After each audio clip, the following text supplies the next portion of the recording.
புஸ்தகம், ரோமருடைய புஸ்தகம் 2வது அதிகாரம் 7வது வசனத்தை யாராவது வாசிங்க. ஆமென்.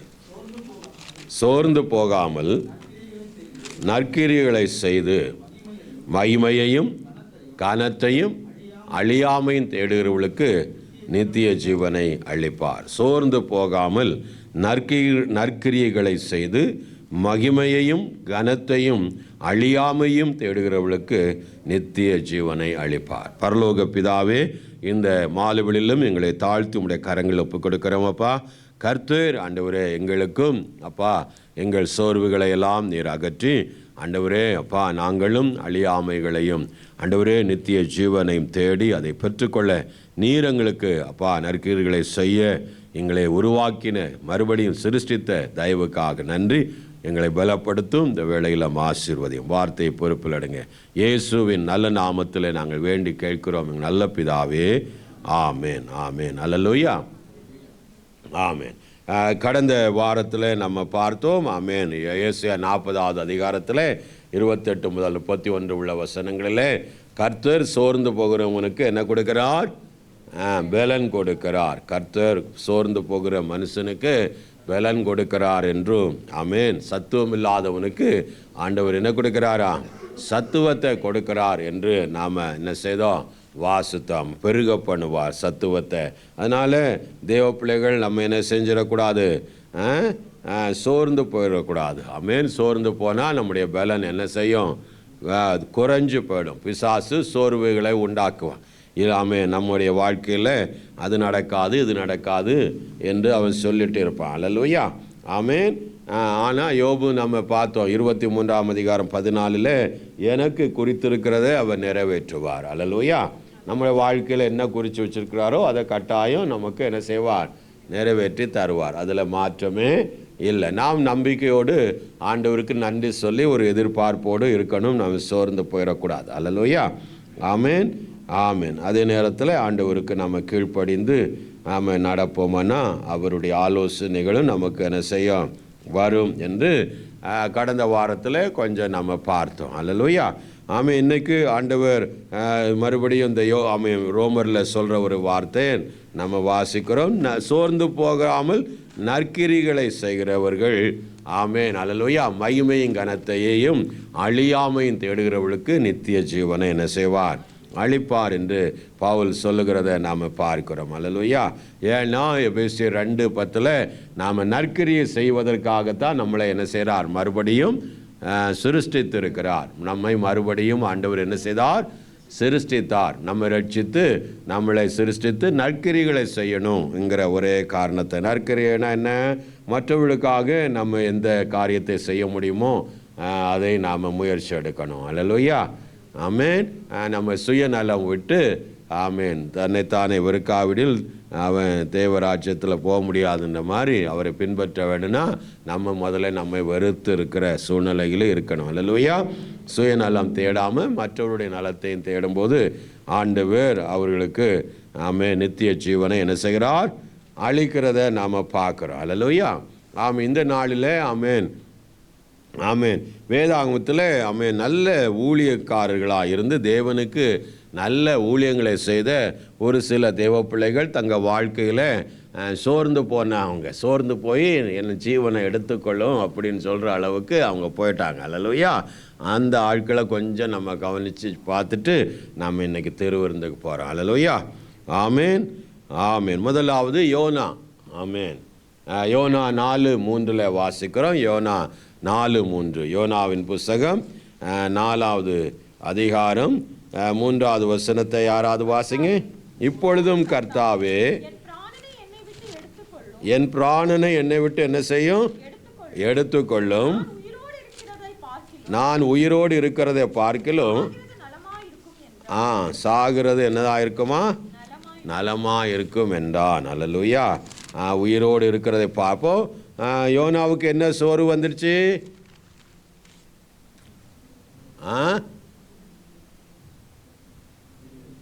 நினிவே ஆண்டவர் சொன்னார், நினிவேக்கு போப்பான்னு சொல்லிவிட்டார். அவன் ஆண்டவரை பற்றி அவருக்கு நல்லா என்ன நினிவேயில் போய் என்ன செய்தியை சொல்லணும்? தேசம் நினிவே பட்டணம் அழிய போகுது. பாவங்க தேவன் அழிக்கப் போகிறார் அப்படின்னு சொல்லிட்டு ஒரு செய்தியை அங்கே கொண்டு கொடுத்துட்டார். அல்லேலூயா. அப்போ நல்ல செய்தினாலாவது பரவாயில்ல. அதனாலேயே இவன் வேணும்னே என்ன செய்யட்டான், நினிவேக்கு போகாமல் கப்பலில் ஏறி தரிசுக்கு ஓடி போய் அங்கே போகிற வழியில் நமக்கு அதெல்லாம் தெரியும். அல்லேலூயா. ஆமேன். ஆனாலும் எப்படியோ கடைசியில் ஆளை பிடிச்சி இழுத்துட்டு வந்து மீன் வயிற்றில் வச்சு மனம் திரும்பி போய் சுவிசேஷத்தை இல்லை, அதாவது செய்தியை, எச்சரிப்பின் செய்தியை சொல்லணும். என்ன செய்தி? நினிவே பட்டணம் என்ன செய்ய போகுது, ஆழிய போகுதுன்னு சொல்லிட்டு இன்னும் 40 நாளுக்குள்ளே நினிவே பட்டணம் என்ன செய்ய போகுது, ஆழிய போகுதுன்னு சொல்லிட்டு அவர் பேசாமல் உட்கார்ந்துட்டார். 40 நாளை எண்ணிட்டு இருக்கார். 40 நாளை எண்ணிட்டு இருக்கிறார். ஆனால் அந்த ராஜா, அந்த தேவ பிள்ளைங்க, அந்த ஜனங்கள் எல்லாரும் ராஜா கட்டளையிட்டுட்டான், நீங்கள் என்ன செய்யுங்க, 3 நாள் என்ன செய்வோம், உபவாசம் இருப்போம்.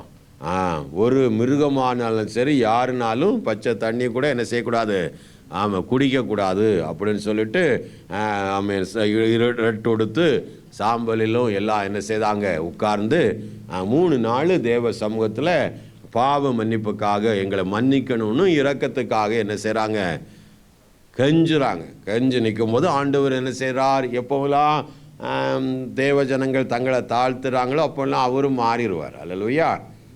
ஆமேன். நிறைய ராஜாக்களை யோசியா தாழ்த்தினான், மனாசே தாழ்த்தினா. அல்லேலூயா. ஆகாப்பு கூட, துன்மார்க்கமான ராஜா கூட என்ன செய்யட்டா, அவர் நேரத்தில் தன்னை தாழ்த்தி தப்பிட்டான். ஆமேன். அப்படி நிறைய ராஜாக்கள் கூட அந்த தேவனுடைய எச்சரிப்பு வந்த உடனே தங்களை மாற்றி கொண்டாங்க. ஆமேன். தேவன் மனதுருகி என்ன மாதிரி தாழ்த்தினான் பார்த்தியா அப்படின்னு சொல்லி ஆண்டவர் கூட சொல்லி அவங்கள விடுதலை ஆக்கிட்டார். இங்கே ஒரு தேசமே உபவாசம் இருக்குது. ஒரு தேசமே தேவனிடத்தில் உபவாசம் இருக்கு. அல்லேலூயா. உபவாசம் இருந்து தேவனும் அவர் சொன்னதில் மனம் மாறிட்டார். அவர் சொன்னதில் என்ன செய்தார், மனம் மாட்டார். இவன் 40 நாள் எண்ணிட்டு இருந்தான். 40 நாள் என்ன செய்தான், எண்ணி அங்கே அவன் சொன்னது என்ன செய்யலை, நடக்கலை. அதான் சோர்வாள். நான் முதலே சொன்னேன், நீர் செய்ய மாட்டீர், நீர் மனம் உருக்கம் உள்ளவர், இதை நீ செய்ய மாட்டீர், அதனால தான் நான் ஓடி வந்தேன். என்ன பேசாமல் இனி இந்த ஜனங்கள்லாம் என்ன நினைப்பாங்க, இந்த தீர்க்கதரிசி சொன்னது என்ன செய்யலை, நடக்கலை. ஆமேன். இந்த தீர்க்கதரிசி சொன்னது நடக்கலை. Prestige problem. ஆமேன். ஆமேன். அதில் அவன் என்னை எடுத்துடும், இதை போய் நீர் இப்படி பண்ணிட்டேன்னு சொல்லிட்டு நான் சாகிறது நலமாக இருக்கும் என்று சொல்லி அவன் ஆமேன் சோர்ந்து போய் மறிக்க தன்னை ஒப்பு கொடுத்ததை நாம் என்ன செய்கிறோம், பார்க்கிறோம். அல்லேலூயா. ஆமேன். தேவ பிள்ளைகள் ஆமேன். ஆண்டவர் மனம் மாறுகிறவர். மனம் மாறுகிறன்னா அவர் மாறாதவர். ஆனால் அவர் அந்த அழிப்பேன் என்று சொன்ன, தண்டிப்பேன் என்று சொன்ன காரியங்களிலிருந்து விலகி அவங்களுக்கு மனம் இறங்குகிற தேவன். அல்லேலூயா. அப்போ தேவ ஜனங்கள் ஆமேன் பாருங்க, பார்வோன் மனதை கடினப்படுத்தினான். தேவன் எத்தனையோ காரியங்களை சொல்லி அற்புதங்களை சொல்லி தண்டனை கொடுத்தாலும் அவன் இருதயம் கடினப்பட்டது. அதனால அவன் அழிஞ்சு போனான். ஆமேன். அகந்தைகள் அழிவை உண்டாக்கும். ஆனால் தேவ பிள்ளைகள் தங்கள் வாழ்க்கையில் தாழ்த்தி தேவ ஜனங்களை தேவனை நோக்கி நாம் செபிக்கும் போது அங்கே ரட்சிப்பை கொடுக்கிறார். அல்லேலூயா. ரட்சிப்பை கொடுக்கிறார். ஏசாயா 57ஆம் அதிகாரம் 15வது வசனத்தில் நம்ம வாசிக்கிறோம். ஏசாயா வாசிங்க 15. நித்திய வாசியும் பரிசுத்தர் என்கிற நாமம் உள்ளவராகிய மகத்துவமும் உன்னதமானவர் சொல்லுகிறார், உன்னதத்திலும் பரிசுத்த ஸ்தலத்திலும் வாசம் பண்ணுகிற நான் பணிந்தவழி ஆவியை உயிர்ப்பிக்கிறதற்கும் நொறுங்குனவர்கள் இருதயத்தை உயிர்ப்பிக்கிறதற்கும் நொறுங்குண்டு பணிந்த ஆவி உள்ளிடத்தில் நான் என்ன செய்கிறேன், வாசம். நொறுங்குண்டு பணிந்த ஆவி. அல்லேலூயா. அப்போ மனத்தாழ்மையாய் உபவாசம் இருந்து தேவ சமூகத்தில் நாம் செபிக்கும் போது கர்த்தர் இறங்குகிறார். அல்லேலூயா. அப்போ நம்முடைய வாழ்க்கையில் சில காரியங்கள் நடக்கலை, அது நம்மளுக்கு மன பாரங்களை கொண்டு வருது, அழுத்தங்களை கொண்டு வருது, ஆமேன், பல நெருக்கங்களை கொண்டு வருதுன்னா நம்ம தீர்மானம் பண்ணணும். ஒரு நாளை சீயெல்லாம் எடுத்து ஒரு நாளில் லீவாக போட்டு ஒரு நாள் முழுதும் உபவாசம், பச்சை தண்ணியும் குடிக்காமல் உட்காந்து என்ன செய்யணும், செபிக்கணும். அவங்க 3 நாள் அவன் தேவனே அறியாதவனும் அப்படி இருக்கிறவங்களே ராஜா முதல் கொண்டு அவன் உட்காந்துட்டான். ஒரு பூனைக்கு கூட என்ன செய்யலை, சாப்பாடு கொடுக்கல. மாடு ஆடு எல்லாத்துக்கும் பச்சை தண்ணி கொடுக்கல. 3 நாள் பட்டினி. ஆமேன். ஆமாம். பிள்ளைகளுக்கு எல்லாம் ஒன்றும் கிடையாது. ஆமாம். எவ்வளோ பெரிய ஃபாஸ்டிங் பார்த்தீங்களா? அப்படியே ஆண்டவர் திரும்பிட்டார். அதனால ஐயாவுக்கு ரொம்ப கோபம். அதற்கு ஆமேன் 4ஆம் வசனத்தை 4ஆம் அதிகாரம் யோனா. அதற்கு கர்த்தர், நீ எரிச்சலாக இருக்கிறது நல்லதோ என்றார். நீ எரிச்சலாக இருக்கிறது என்னப்பா, நீ எரிச்சல் படுற அப்படின்ட்டார். அந்த ஜனங்க அழுகிறத யாவலோடு நீ பார்த்துட்டு இருக்க, ஏன் எரிச்சல் படுற? நான் சொன்னேன், ஆனால் அந்த ஜனங்க மனம் திரும்பிட்டாங்க. அந்த ஜனங்க என்ன செய்யிட்டாங்க? மனம் திரும்பிட்டாங்க. அதனால நான் அந்த ஜனங்களுக்காக ஆமேன் மனம் மாறுகிறேன். ஆமேன். அல்லேலூயா. ஆமேன். அவன் சூரஜ் செடியில் இருந்து ஆமேன் 8ஆம் வசனத்தில், சூரியன் உதிக்கும் போது தேவன் உஷ்ணமான கீழ்காற்றை கடலிட்டான். அப்பொழுது வெயில் யோனாவின் தலையிலே படுகிறதினால் அவன் சோர்ந்து போய் தனக்குள்ளே சாவை விரும்பி தான் உயிரோடு இருக்கிறதை பார்க்கிலும் சாகிறது நலமாயிருக்கும். அப்படிப்பட்ட, அதாவது இன்னொன்று சொல்லப்போனால் அவனுக்கும் தேவனுக்குள்ள ரிலேஷன்ஷிப்பு பயங்கரமான ரிலேஷன்ஷிப். அல்லேலூயா. ஹிஸ்டாரியன் சொல்கிறாங்க, அவன் யோனான்னா ப்ரா. யோனான்னா அர்த்தம் என்ன? ப்ரா. அவன் பெற்றோர்கள் கொண்டு இஸ்ரவேலில் 8ஆவது நாளில் என்ன செய்வாங்க? விருத்த சேதம் பண்ணி தேவாலயத்தில் கொண்டு ஜெபிப்பாங்க. இயேசுவை 8ஆவது நாளில் விருத்த சேதம் பண்ணி கொண்டு போவாங்க. ஆனால் இந்த யோனாவுடைய பேரண்ட்ஸுக்கு ப்ரா குஞ்சு கூட அவங்களுக்கு இல்லை. ப்ரா குஞ்சு கூட கொடுக்க காணிக்கா இல்லை. அப்போது ஒரு ஹிஸ்ட்ரி சொல்லுது, ஆசாரியன் அந்த குழந்தையை எடுத்து பண்ணும் போகிறதுக்கு முன்னாடி ஆசாரியனுடைய 2 தோள்லையும் 2 ப்ரா வந்து அமர்ந்துச்சான். 2 தோள்லையும் ப்ரா வந்து அமர்ந்துச்சு. அதை எடுத்து அந்த பையனுக்காக அந்த பேரண்ட்டை கொடுத்து இதை சாக்ரிஃபைஸ் பண்ணுங்கன்னு சொல்லி பண்ணும்போது அந்த ஆசாரியன் அவனுக்கு யோனா என்று பேர் வச்சான். அல்லேலூயா. கர்த்தருக்காக இவன் நிற்பான் அப்படிங்கிறதுல ஒரு தூது ப்ரா. பழைய காலத்தில் ப்ரா தானே தூது விடுவாங்க. ஒரு ரகசியங்களை அனுப்புறதுக்கு ப்ராவில் நம்ம எழுதி அதை ட்ரெயின் பண்ணி அனுப்புவாங்க. அதே போல் தான் அதுக்கு அப்படிப்பட்ட ஒரு இதில் தான் அவனுக்கு யோனான்னு பேர் வச்சாங்க. அல்லேலூயா. ஆமேன். இது ஒரு ஸ்டோரி சொல்லுது அவனை பற்றி. ஆமேன். அதனால் அவன் தேவனுக்கு அவ்வளோ ரிலேஷனாக வாழ்ந்தான். அதனால தான் டக்கப்பார் பண்ணுற மாதிரி நமக்கு தெரிஞ்சாலும் அது எதை ரிப்ரசன்ட் பண்ணுன்னா தேவனோடு அவ்வளோ க்ளோஸாக அவன் வாக் பண்ணதுனால தான். அல்லேலூயா. புரியுதுங்களா? தேவனோடு அவ்வளோ நெருங்கியிருந்தனால தான் அவரு கூட சண்டை போடுற மாதிரி அப்படியெல்லாம் வர்றது. ஆமேன்.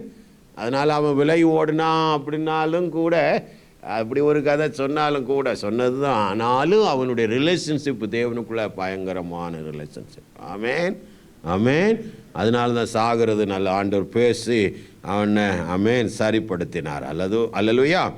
9ஆம் வசனத்தை, அப்போது தேவன் யோனாவை நோக்கி, நீ ஆமணக்கின் மித்தம் எரிச்சலாக இருக்கிறது நல்லதோ என்று. அதற்கு அவன், நான் மரண பரியந்தமும் எரிச்சலாக இருக்கிறது. ஆண்டவர் ஒன்றை சொல்ல அவன் அதுக்கு நான் நல்லது தான் அப்படின்னா, அதாவது கீழ்ப்படியாமையில் அப்படி ஒரு நெருக்கம். ஆமேன். அதற்கு கர்த்தர், நீ பிரயாசப்பட்டதும் நீர் வளர்க்காததும் ஒரு ராத்திரியிலே முளைத்ததும் ஒரே ராத்திரியில் அழிந்து போனதுமான ஆமனுக்காய் பரிதவிக்கிறாயே. வலது கைக்கும் இடது கைக்கும் வித்தியாசம் அறியாத 120,000 பேருக்கு அதிகமான மனுஷருக்கும் அநேக மிருகங்களுக்கு இருக்கிற மகாநகரமாய் நினைவைக்காக நான் பரிதவிக்காமல் இருப்பேனோ என்றார். அல்லேலூயா. அப்போ ஒரு மனிதன் மனம் திரும்பி மன்னிப்போடு கூட தேவ பாதத்தில் விழுந்து அவன் உபவாசத்தோடு தன் இருதயத்தை உடைத்து, அந்த உபவாசம் என்ன செய்யணும்? இருதயத்தை என்ன செய்யும்? உடைக்கும். அல்லது இருதயத்தை நொறுக்கும். மனம் உடைந்து தேவ சமூகத்தில் போய் செபிக்க அவங்கள தூண்டும். அல்லேலூயா. அப்போ இருதயம் உடைந்து எழும்புகிற அந்த ஜெபங்கள் தேவன் புறக்கணியார். அல்லேலூயா. தேவன் என்ன செய்ய மாட்டார்? 34ஆம் அதிகாரத்தில் ஒரு வசனம் வரும். ஆமேன். தேவரின் நொறுங்குண்டதும் நொறுங்குமான இருதயத்தில் இந்த புறப்படுகிறதை நீர் என்ன செய்ய மாட்டீர்? புறக்கணியீர். வருதா? 34ஆம் அதிகாரம் இந்த வசனம் வாசிங்க. நொறுங்குண்ட இருதயம் உள்ளவர்களுக்கு கர்த்தர் எப்படி இருக்கிறாராம்? சமீபமாக இருந்து நறுங்குண்ட ஆவி உள்ளவர்களை என்ன செய்கிறார்? ரட்சிக்கிறார். நொறுங்குண்ட இருதயம் உள்ளவருக்கு கர்த்தர் எப்படி இருக்கிறாராம்? சமீபமாக இருந்து நறுங்குண்ட ஆவி உள்ளவர்களை என்ன செய்கிறார்? ரட்சிக்கிறார். அப்போ தேவன், நம்ம தேவன்கிட்ட சமீபமாக சேர்றது என்னதுன்னா இந்த உபவாசம் தான். அல்லேலூயா, ஆமென். அதில் உள்ளம் உடையுது, நொறுங்குண்டது. தேவன்ட நம்முடைய பாரத்தோ, ஒரு மனுஷன் உபவாசிக்கிறான்னா பாரப்பட்டு தேவ சமூகத்தை தேடுகிறான். அல்லேலூயா, தேடி நறுங்குண்ட ஆவியோடு ஆண்டவரை நோக்கி பார்க்கும்போது அவர்களை நறுங்குண்ட ஆவி உள்ளவர்களை கர்த்தர் என்ன செய்கிறார்? ரட்சிக்கிறார். தேவன் நம்மையும் அப்படி நாமும் உபவாசம் இருந்து செபிக்கணும். விடுதல் இல்லாத சமயத்தில், ரட்சிப்பில்லாத காரியங்களில் நாம் செபிக்கும் போது அப்படிப்பட்ட ஜெபத்தை கேட்டு தேவன் நமக்கு என்ன விடுதலை தருவார். அல்லேலூயா, நாம் இரண்டாவதாக ஒரு மனுஷனை நாம் அறிவோம், நமக்கு தெரியும். 1 ராஜாக்கள் 19வது அதிகாரம் 4வது வசனம் நினைக்கிற வாசிங்க. 19வது அதிகாரம் 4வது வசனம். அவன் வனாந்திரத்தில் ஒரு நாள் பிரயாணம் போய் சூரை செடியின் கீழ் உட்கார்ந்து நான் சாக வேண்டும் என்று கோரி, போதும் கர்த்தாவே, என் ஆத்துமாவை எடுத்துக்கொள்ளும், நான் என் பிதாக்களை பார்க்க நல்லவன் அல்ல என்று சொல்லி. அல்லேலூயா. இவருக்கு ஒரு சோர்வு. யாருக்கு? எலியாவுக்கு ஒரு சோர்வு. ஆமென். டயர்ட்னஸ். ஆமென், ஆமென். சாப்பாடு இல்லாமல் இருக்கும். அப்படித்தான் ஆண்டவர் நினச்சி தான் அவருக்கு என்ன கொடுக்குறார்? முதல்ல அப்பத்தை கொடுக்குறார். அல்லேலூயா. ரொம்ப டயர்டு தான். 2 ரீசன். ஒன்று, ஆமேன், இவர் போய் 450 தீர்க்கதரிசிகளை கொண்டு போட்டுட்டு, ஆமேன், அப்போ அந்த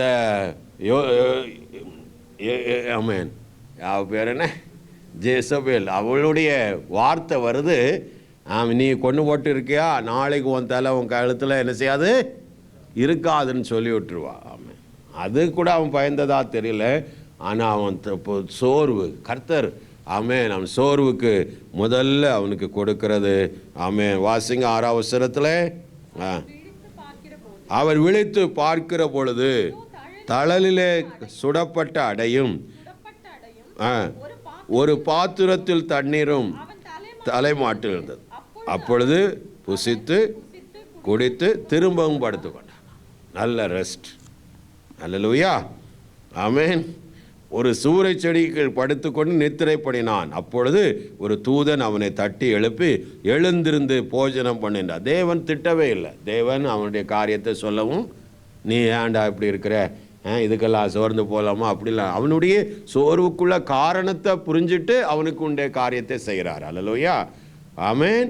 அப்போ தேவ பிள்ளைகளுக்கும் நம்ம சோர்வுகள் இருக்கும். அந்த காரணத்தை அவர் புரிஞ்சுக்கிட்டு ஆண்டவர் அதுக்கான காரியங்களை செய்வார். அதுக்காக நான் சோர்ந்து இருப்பேன் துக்கத்தோடு, அப்படி இருந்தால் உபவாசம் இருந்திருக்கேன். ஆமென், அல்லேலூயா, ஆமென். அப்போ திரும்பியும் என்ன செய்தான், திரும்பவும் கர்த்தருடைய தூதன் திரும்ப 2ஆம் தரம் வந்து அவனை தட்டி எழுப்பி, எழுந்துரு, 2வது என்ன செய், நீ போஜனம் பண்ணு அப்படின்ட்டார். அல்லேலூயா. எத்தனை மணி நேரம் தூங்கியிருப்பான்? முதல் சாப்பிட்டுட்டு கணக்கு பார்த்துட்டு சொல்லுங்க. அல்லேலூயா. ஏதோ ஒரு 4 மணி 8 மணி நேரம் தூங்கியிருப்பானா இருக்கு. அடுத்த சாப்பாடு என்ன செய்யிடுச்சு, வந்துடுச்சு. அப்போ கிட்டத்தட்ட 4 மணி நேரமாயின்னு என்ன செஞ்சுருப்பான், தூங்கியிருப்பான். அல்லேலூயா. படுத்த உடனே தட்டி எழுப்பி இன்னும் சாப்பிட்னா அவன் சாப்பிடுவான்? முடியாது. அவன் நல்லா தூங்கிட்டு மறுபடியும் தட்டி எழுப்பி நீ சாப்பிடுப்பான். அப்போ அவனுடைய பிரச்சனை என்ன, சோர்வு, பசி. அல்லேலூயா. இன்னொரு பசி அவனுக்கு இருந்துச்சு. ஆண்டவர் ஒன்றும் கிரியை செய்ய மாட்டாங்கிறாரே, நாம தான் செவிச்சு பார்க்குறோம், ஒன்றும் நடக்கலை. இந்த யோசேப்பில் இருக்கிறா, அவள் சபதம் போடுறா, ஆமென், தேசத்தில் ஒரு காரியமும் நடக்கலை. இந்த ஆகாப்பு வேற நான் தேசத்தை பாவத்துக்கு நேராக திருப்புறான். ஆமென். இப்படிப்பட்ட சூழ்நிலையில் ஆண்டவர் கண்டும் காணாமல் இருக்கிறாரே, நம்ம தான் செவிச்சு பார்க்குறோம், ஒன்றும் நடக்கலையே. ஆமாம், நம்மளும் அப்படி சொல்ல நம்ம இருதயம் சோர்ந்து போகுது இல்லையா.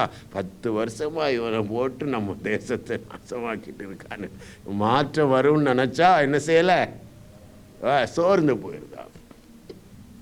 அதை நினைக்கும் போது ஒரு மாதிரி வருது. ஆனாலும் ஆண்டவருக்கு எல்லாம் தெரியும். ஆண்டவருக்கு யாரை வைக்கணும், எப்படி நடத்தணும்னு ஆண்டவருக்கு நல்லா தெரியும். நம்மளை விட அவர் ஞானத்தில் சிறந்தவர். ஆமென், ஆமென். அவர் செய்யவார். அல்லேலூயா.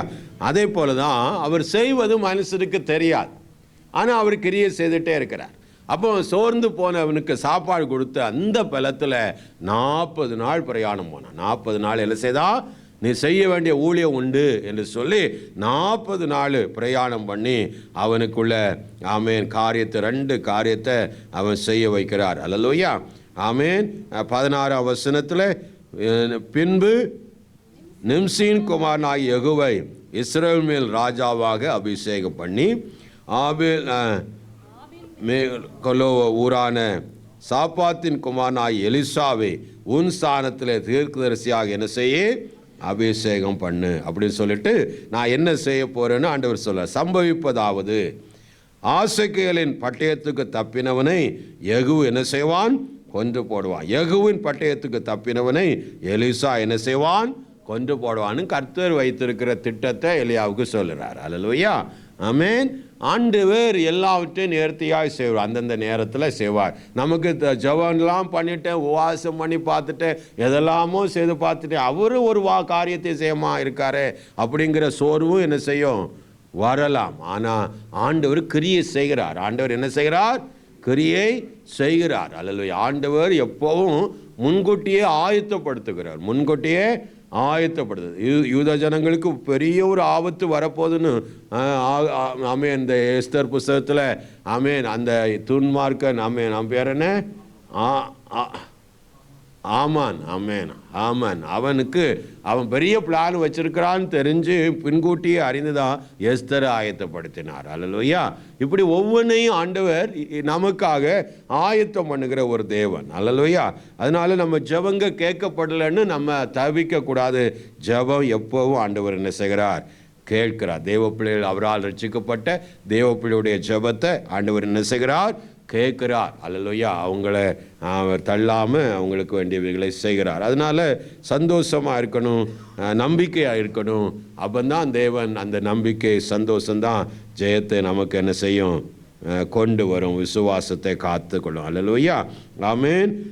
3வது ஒரு நபரை நம்ம பார்த்தோம்னா, எண்ணாகமத்தின் புஸ்தகம் 11ஆவது அதிகாரம் 15ஆவது வசனத்தில் அவரும் ஒரு வார்த்தையை சொல்கிறார் பாருங்க. மோசே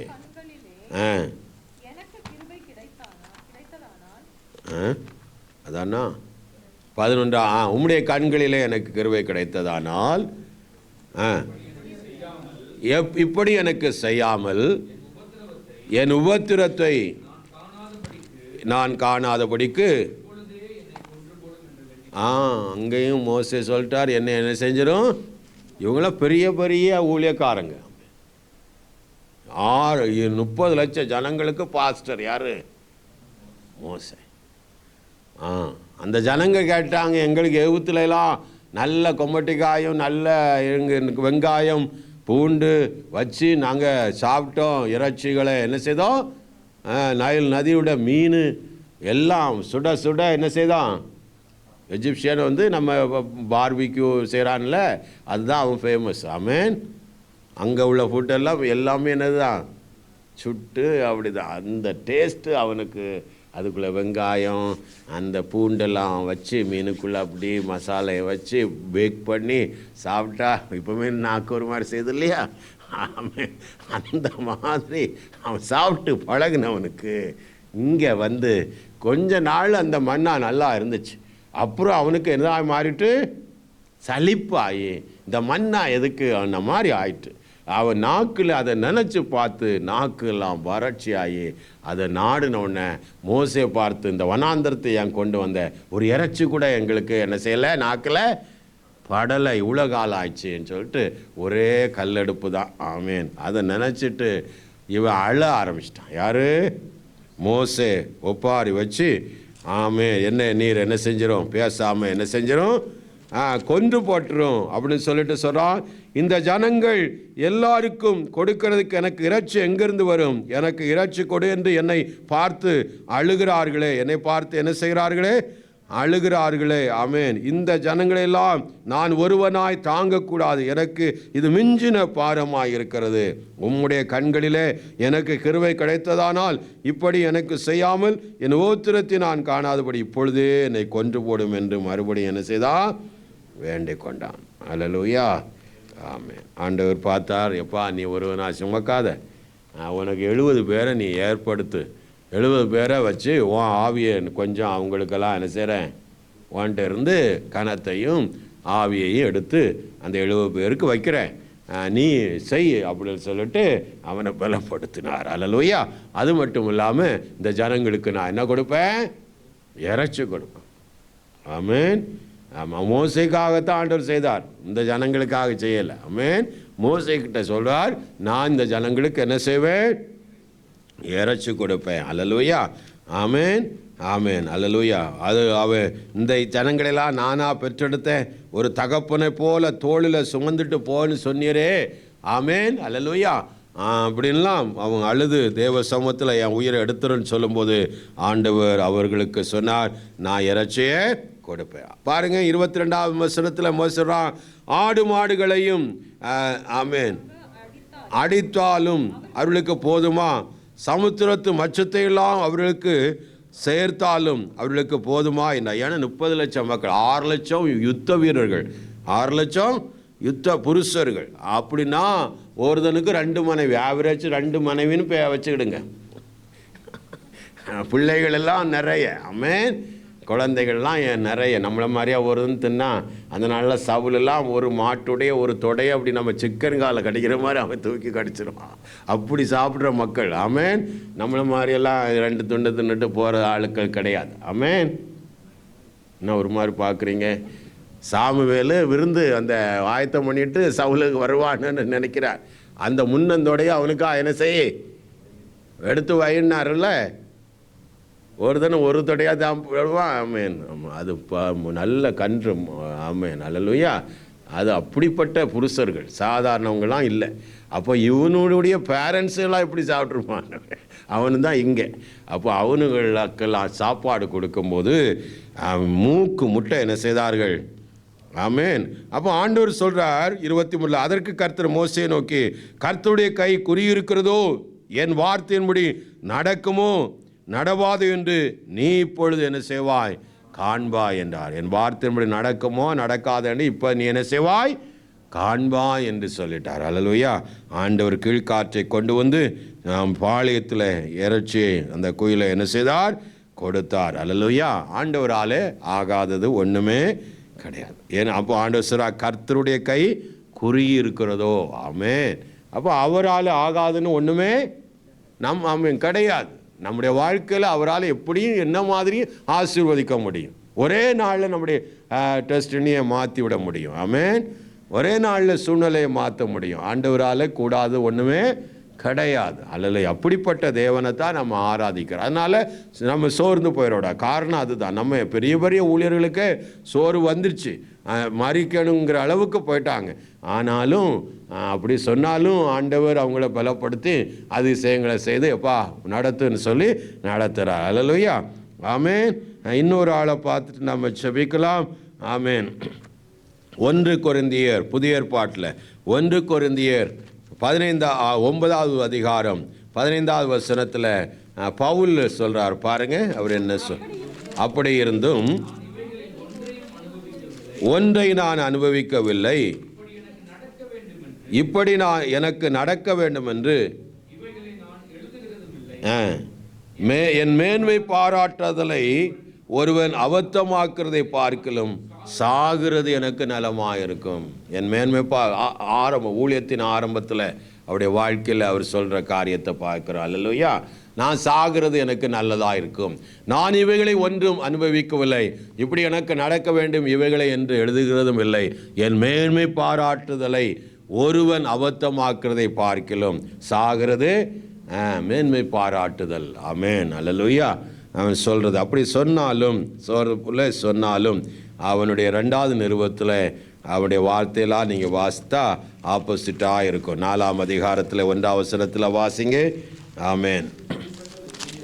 இப்படிப்பட்ட ஊழியத்தை உடையவளாகிய நாங்கள் இரக்கம் பெற்றிருப்பதால் சோர்ந்து போவதில்லை. இப்படிப்பட்ட ஊழியத்தை உடையவளாக இருக்கிற நாங்கள் இரக்கம் பெற்றிருப்பதாலே என்ன செய்வதில்லை?